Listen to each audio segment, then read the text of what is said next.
ఇగో ఇక్కడ ఒకసారి మీరందరూ కూడా చూడండి, అందమైన అద్భుతమైన కలరింగ్తో ఇక్కడ కనబడుతుందా? ఏమని కడతాం చూడు, ఎంత అద్భుతంగా ఉన్నాయి ఈ బిల్డింగులు. చూస్తే ఏ దేశంలోనో లేకపోతే ఎక్కడో వేరే వివిధ దేశాలలో పూర్తి స్థాయిలో అద్భుతమైన కట్టడాలు కనబడుతున్నాయి కదా. ఇది ఒక్కసారి చూడండి. ఈ బిల్డింగ్ ఏందనుకుంటారు వీళ్ళు? పూర్తి స్థాయిలో కూడా తెలంగాణ రాష్ట్ర ప్రజల్ని మోసం చేయడానికి ఎంత దారుణంగా ఉడిగట్టిల్లంటే, ఈ విజేత ఇన్ఫ్రాకి సంబంధించి పూర్తి స్థాయిలో ఒకసారి ఆధారాలన్నింటినీ కూడా నేను చూపెడతా. ఒకసారికి ఇక్కడ చూడుర్రి, మీకు ఒక్కొక్క అంశాన్ని కూడా పూర్తి స్థాయిలో చూపించే ప్రయత్నం అయితే చేస్తా. ఎందుకంటే యావత్తు తెలంగాణ ప్రాంత ప్రజలు, ముఖ్యంగా హైదరాబాద్లో నివాసం ఉంటున్న వాళ్ళందరికీ కూడా తెలవాల్సిన అవసరం ఉంది. ఇది greater Hyderabad municipal corporation town planning సెక్షన్కు సంబంధించి బిల్డింగ్కు సంబంధించింది. ఒక్కసారికి ఇక్కడ చూడు, ఇక్కడ ఫైల్ నెంబర్ ఉంటుంది. ఫైల్ నెంబర్ చూడురి 1/C3/02973/2020. మళ్ళీ దానికి సంబంధించి పర్మిట్ నెంబర్ ఎప్పుడు వచ్చింది?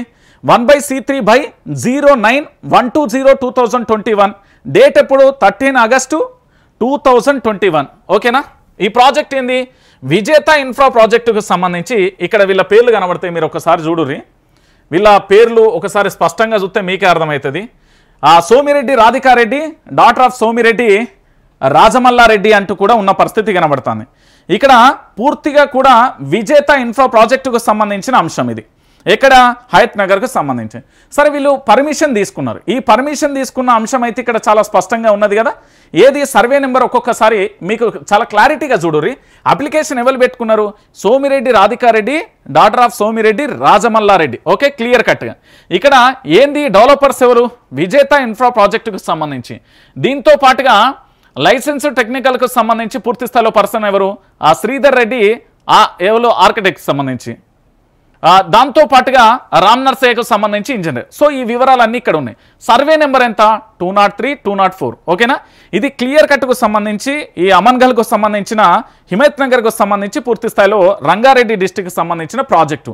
ఈ ప్రాజెక్ట్ ఏం చేస్తారు? విజేత ఇన్ఫ్రా పేరుతోని ఇగో ఇంత అద్భుతమైన పాంప్లెంట్లను తీసేసి తెలంగాణ యావత్తు ప్రజలందరినీ, హైదరాబాద్ ప్రజలందరినీ కూడా పూర్తి స్థాయిలో కూడా మోసం చేస్తున్నారు. ఎంత ఉన్నది? హిమయత్ నగర్కు సంబంధించి 99 యూనిట్స్కు సంబంధించి ఇగో 2 BHK 3 BHK, దాంతోపాటు ఏంది గేటెడ్ కమ్యూనిటీకి సంబంధించి కూడా ఉన్నది. ఇక్కడ ఒకసారి రేరా నెంబర్ కూడా ఎట్లా వచ్చిందో ఒకసారి అధికారులు అందరూ చెప్పాలి. P02400003817కు సంబంధించి. సో ఇవన్నీ బాగానే ఉన్నాయి. మరి దీనికి సంబంధించి పర్మిషన్ లేదు. ఆ భూమి ఇవ్వాలి, ఏం కథ ఒకసారి చూద్దాం. వీళ్ళు చెప్పిన 203కి సంబంధించి, ఏది మన భాషలో భూభారతికి సంబంధించి రాష్ట్ర ముఖ్యమంత్రి యనుమల రేవంత్ రెడ్డి గారు చెప్పారు కదా. ఈ భూభారతిలో చూస్తే రంగారెడ్డి జిల్లాకు సంబంధించి, హయత్ నగర్కు సంబంధించి సర్వే నెంబర్ 203లో ఖాతా నెంబర్ 76లో ఈ గజ్జి బాలయ్యకు సంబంధించి ఉన్నది. ఇగో వాళ్ళ ఏంది ఫాదర్ నేమ్ పెద్ద భిక్షయ్యకు సంబంధించి ఖాతా నెంబర్ 76లో ఏమున్నది? ఇక్కడ ఒకసారి చూడురి. ఎకరం 11 గుంటలు ఉన్నది. ఇది పట్టభూమి. దాంతోపాటు మెటాకు సంబంధించిన డ్రై ఉంటుంది. ఇది అగ్రికల్చర్ ల్యాండ్. మళ్ళా ఇక్కడ ఒకసారి కూడా చూడండి, ఇక్కడ స్టేటస్ ఒకసారి చూడురి. ఏం చెప్తున్నారంటే, there is a court stay injunction court order on to survey number or sub డివిజన్కు సంబంధించి. అంటే ఇది కోర్టు పరిశీలన ఉంది, ఇది స్టే ఉన్నది, ఇక్కడ ఎలాంటి కట్టడాలు కానీ ఏది చేయకూడదని చాలా స్పష్టంగా ఇక్కడ ఉన్నది.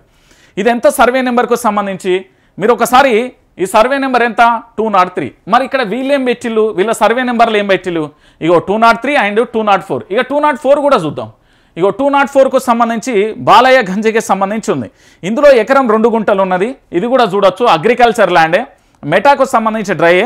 దీనికి సంబంధించి కూడా కోర్ట్ ఆర్డర్ ఉన్నది, ఇంజెక్షన్ ఆర్డర్ ఉన్నది. కోర్ట్ ఆర్డర్ ఉన్నప్పటికీ ఈ సర్వే నెంబర్కి సంబంధించి సబ్ డివిజన్కు సంబంధించి ఉన్నది. అయినప్పటికీ కూడా దీంట్లో ఈ అక్రమ కట్టడాలు ఇగో ఇంత విజేత ఇన్ఫ్రాకు సంబంధించి ఎట్లా కడుతున్నారు? ఇది హైదరాబాద్ ప్రజలకు చెప్పాలి. ఎందుకంటే వీళ్ళు గట్టిలు మంచిగానే ఉన్నాయి, హయత్ నగర్కు సంబంధించి మంచిగానే కడతారు, అన్నీ చేస్తున్నారు. రేపు పొద్దుగాలు ఇక్కడ పేదవాడో, లేకపోతే ప్రభుత్వ ఉద్యోగం చేసుకునే వాళ్ళు, లేకపోతే నా బిడ్డ పెళ్లికి పనికొస్తుంది అది అమ్ముతే దాని తర్వాత అనుకునే వాళ్ళు, మధ్యతరగతి పేద కుటుంబాలకు సంబంధించి ఒకవేళ ఇక్కడ కొనుగోలు చేస్తే రేపు పొద్దుగాల హైడ్రా వచ్చి దీనికి సంబంధించి కూలగొడితే ఎవరు బాధ్యులు? నాలా పర్మిషన్ ఉన్నదా? కట్టడానికి లేదు. అది వ్యవసాయానికి సంబంధించిన భూమి, అది కమర్షియల్ భూమి కూడా కాదు, దానికి ఏ పర్మిషన్లు లేవు. మరి ఈరోజు రేరాకు సంబంధించిన పర్మిషన్ ఎట్లు ఇచ్చిళ్ళు? దాంతోపాటుగా ఇక్కడ భూభారతిలో చాలా స్పష్టంగా కూడా ఇది అగ్రికల్చర్ ల్యాండ్ అని చాలా స్పష్టంగా ఉన్నది. 203 కానీ 204, ఇగో 204 కానీ 203కి సంబంధించి ఇక్కడ పూర్తిగా కూడా అగ్రికల్చర్ ల్యాండ్ అని చాలా స్పష్టంగా కనబడుతుంది. ఈ అగ్రికల్చర్ ల్యాండ్లో మరి వీళ్ళ కన్స్ట్రక్షన్ ఎట్లా జరుగుతుంది?